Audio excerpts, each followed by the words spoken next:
आता शिवजयंती आली 2 दिवसावर. माझं सगळ्या हिंदू बांधवांना सांगणं आहे,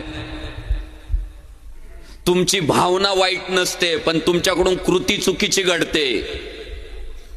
तुम्हालाही भगव्या ध्वजाचा अभिमान आहे, पण त्याचा मान आपण राखला पाहिजे.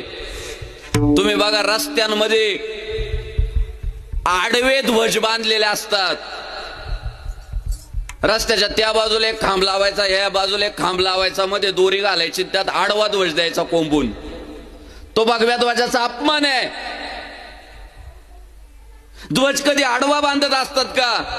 ध्वज उभा पाहिजे, उभा फडकताना पाहिजे ध्वज. तुम्हाला कोणत्याच धर्माचा, इतर कोणत्याच धर्माचा ध्वज असा रस्त्यात आडवा बांधलेला दिसणार नाही. फक्त हिंदू धर्मीय लोक भगवा ध्वज आडवा बांधतात. लक्षात येत नाही आपण ध्वजाचा अपमान करतोय. हायवेला असतात, इकडे एक लाईटचा खांब, तिकडे एक लाईटचा खांब, मध्ये दोरीन द्यायचा त्याचा ध्वज घालून भगवा चाललाय, ध्वज झुलतोय. ध्वज फडकता पाहिजे, ध्वज उभा पाहिजे.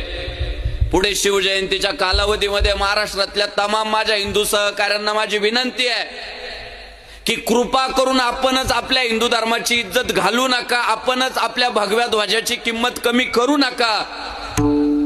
ध्वज फडकावायचाच असेल ना तर उंच जाऊ द्या ना ध्वजराव, आणि फडकू द्या ना, बघू द्या ना सगळ्यांना भगवा ध्वज फडकल्यावर किती भारी वातावरण होते. अजिबात आडवा ध्वज बांधू नका. आणि कोण जर म्हणत असेल नाही संग्राम बापू काही सांगतय, काय अपमान वगैरे होत नाही ध्वजाचा, त्याला माझं सांगणं आहे, तो बापाचा आडवा फोटो बांध रस्त्यात. बांधील का? त्याच्या बापाचा फोटो आडवा बांधायचा. काय लोक म्हणतील, मेला वाटतं याचा बाप आडवा केला म्हणजे. आडवा कधी होतो माणूस? मेल्यावर ना. मग बापाचा फोटो कसा उभा बॅनर बनवतो मस्त, नेत्याचा फोटो कसा उभा बनवतो मस्त. ज्याला वाटत असेल मी चुकीचं बोलतोय त्याने त्याच्या बापाचा आडवा बॅनर बांधावा, मग आमची काही तक्रार नाही. पण तुम्ही पुढच्या काळामध्ये आपल्या लोकांचं प्रबोधन करा.